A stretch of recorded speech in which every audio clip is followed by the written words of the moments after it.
Hello everybody, I'm carrying on my video about Putin as a falsifier of the historical chronicles, saying there were lies of omission about the beginning of the Second World War. The Molotov-Ribbentrop Pact, signed the 23rd of August 1939, and then this was the Soviet Union getting the green light from the Third Reich to attack Latvia, Lithuania, Estonia, Poland, Romania, and Finland.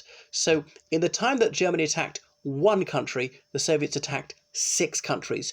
Who's more aggressive? You tell me. I mean, maybe Putin can't count.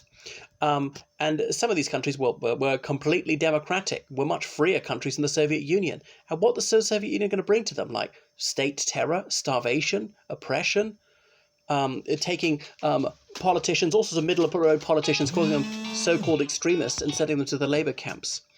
Anyway, a one-party state. So many of these politicians, intellectuals, sent to the Gulag, as the labor camps, never seen again. So put on cattle trucks. It was the Soviet government started that in appalling conditions. Think about that. This is a cattle truck. It's not a passenger truck on a train. Yeah. So sitting on the wooden floor, if you're lucky, I mean, that's the least of your problems. A bucket in the corner for your natural functions, urinating and defecating in that for days.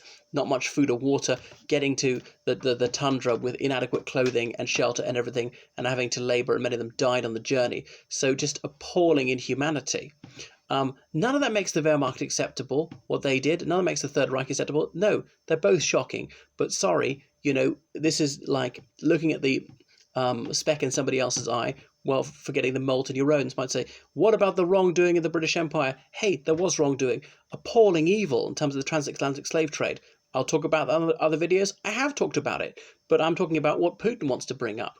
So then the Katyn Massacre, about 20,000 Poles murdered by the NKVD on Stalin's express order, and Putin apologized to the Poles about this in around about 2010, and then the Polish president's plane on the way back from Smolensk crashed and he died, and people said no, that the Russians couldn't have possibly have assassinated him, and I thought no, they wouldn't do that.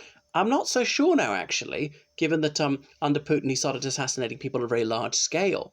And some people, for example, in Turkey, have been offered to assassinate Russians abroad who've been irritating Putin or Ramzan Kadyrov, and just pretended to go along with it to find out about it, and had budgets of $300,000. They obviously attach a very high importance to murdering dissidents abroad, sometimes a completely peaceful dissidents, journalists who nobody's ever accused of ever using force against anyone, who've not even been accused of even breaking any law in Russia. But anyway, in Katyn, where the NKVD murdered lots of Polish prisoners of war, some crosses have been removed. Some local communists are saying that they weren't Poles who were murdered after all. So this is growing assault on truth and memory. It's very worrying. This is atrocity denial. It's in a direct parallel to Holocaust denial, just on a lower level. Now, most countries have committed atrocities, some of them quite recently. But so far as I know, only one government lies about them to the extent of saying that it never happened, although that we didn't do it. And that, at the moment, that's the Russian government, until having quite recently told the truth about it, removing a plaque about Polish victims of the Second World War or things like that, claiming there were Soviet soldiers who were killed there, when it's amply documented that it was the Soviet government who did it. Now, nobody alive today is to blame for that massacre, at least face up to it. I'm not blaming Russians as a whole. Don't want to demean Russia, just the Soviet government at that time did some appalling things to their own people and to other people as well. So, he's trying to do this in order to justify naked aggression today. Now, he's intervened in Syria at the invitation of the Syrian government. Yes, that's true. There have been many chemical attacks, weapons attacks in Syria perpetrated by Putin's forces, gas attacks on civilians, killing tens of thousands of civilians in these many attacks, stretching back over about 7 years. Now, I mean, throughout Syrian history, nobody had ever said there was a chemical attack. Then the Russian military got involved, and there have been dozens of chemical weapons attacks since that time. What changed? And not allowing the UN to investigate. I wonder why, because they know who's guilty. They know what the conclusion will be. Obviously, Wagner group, that's Russian mercenaries operating in Libya, and Putin denying they had anything to do with him, despite the company being owned by his best friend, Yevgeny Prigozhin, his so-called chef. And now mercenaries are illegal under Russian law, but Wagner operate freely. So are they even mercenaries? Are they just a branch of the Russian army who are unofficially still in the army, and they only ever operate when the Russian government would like them to. Likewise, this invasion of Ukraine, lying through his teeth, claiming it wasn't, that they weren't Russian troops, the illegal occupation of Crimea, claiming that they weren't Russian troops, not submitting the matter to the United Nations, the illegal occupation of Transnistria and Moldova, the illegal occupation of Abkhazia, the illegal occupation of South Ossetia. I mean, these smaller countries are no threat to Russia. I know in Syria he's got an arguable case, but not to commit crimes against humanity on a large scale repeatedly. But everybody lies, present company included. It's a question of severity of the mendacity and frequency of the mendacity, and these are absolute whoppers. There's only one government I will know that will argue that night is day, and that's his government. So only a naif would trust him. I mean, the concept of trust is completely redundant with him, who will lie and lie and lie, even when they're caught absolutely red-handed. The murder of Sergei Skripal, you could trace them back and forth all the way. The murder of Litvinenko and things like that. Russian military aircraft given to the to the Libyan rebels. Now, somebody's fighting illegally against their government is called a terrorist, isn't that right? So surely he's a massive state sponsor of terrorism. Now, you could argue the same about the United States in relation to the Free Syrian Army. The Free Syrian Army are at least fighting for democracy and human rights. I know some of their allies have been barbarous. So there's a war on truth. No wonder Trump is an ally, that they have the chutzpah to tell absolute, outright, screaming lies almost incessantly, and just not embarrassed, shameless about telling untruths and turning around, false accusing their enemies of what they're doing, false accusing their opponents of their own worst vices. So Putin has this rule by fear. He's criminalized honesty. Telling the truth is a crime in Russia. Saying that Crimea belongs to Ukraine, that's a crime in Russia. Pointing out that the Soviet army committed atrocities, as virtually every army has. I'm not saying that most Soviet soldiers were doing that. The British army has, but you say the equivalent in Russia, you'd be landing in jail. So the Soviets played a vital role to win the Second World War, did more to win the Second World War than any other country. None of that contradicts anything I've just said. So Putin's critics are murdered at home and abroad.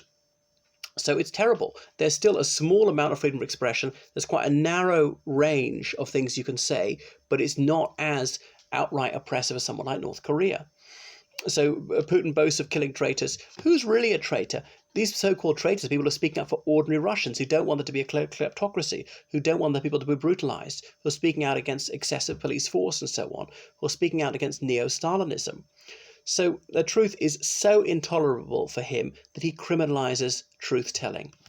Anyway, and yet he supports centrifugal forces such as the Scottish National Party and, the Soviet government used to support the IRA, these religious, reactionary, racists, sectarian people.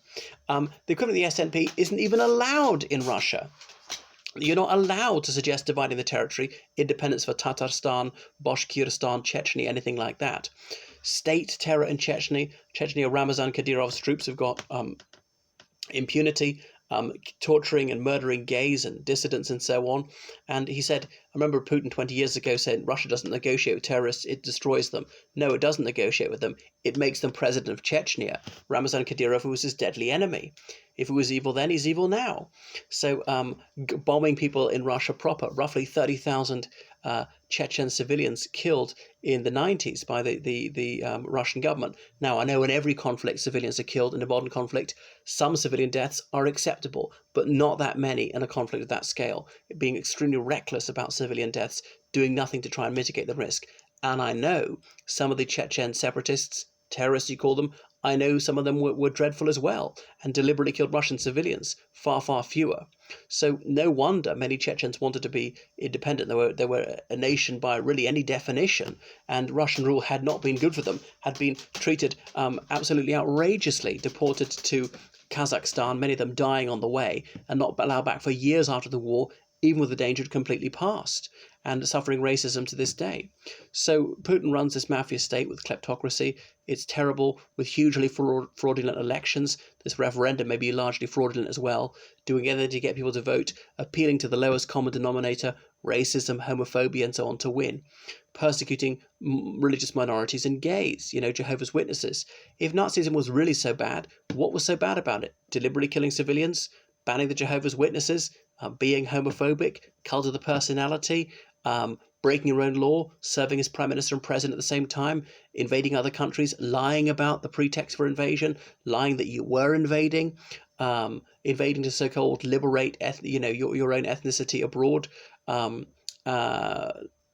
being in cahoots with a religious reaction, natalism, and on and on and on. All of the things that's Putin does, by the way. Now, he's not as bad as the Third Reich. No, he's not as tenth as bad as the Third Reich. But really, yes, he's the one with these totalitarian tendencies. Remember, as Churchill said, that communism and Nazism are opposite, though similar. Now, he's not actually a communist. There will at least be some sort of social justice in there. He really doesn't care about ordinary people. What drives him? I suppose it's megalomania, chauvinism, militarism, bit of the old small man syndrome. My one's bigger than your one. I've got more nukes than you have. No wonder people live so badly and public services are so dreadful when so much money is splurged in these completely avoidable wars and beefing up the military unnecessarily. And I know other countries do it too. But anyway, my point is, do not buy his bogus narrative, many of these big lies about the Second World War, and then he's abusing the memory of those who were actually courageous in order to try to excuse his wars of aggression, and not giving credit to the Ukrainians who did more to win the war than the Russians. Not every Ukrainian did something, and many Russians did a lot. But this sort of national goody-goody competition is faintly silly. I really come from the Republic of Ireland, and we're neutral in that war. Largely think it was the right thing to do. But don't feel you have to defend the decision of your government. Your government could have been dead wrong in the past. Anyway, let's be beastly to the Germans. So constantly harping on about the Second World War, having a very militarized society, to try and suggest anyone who criticized them today is a Nazi, when actually he's a threat to the other countries. It's not their threat to him. All right, toodaloo.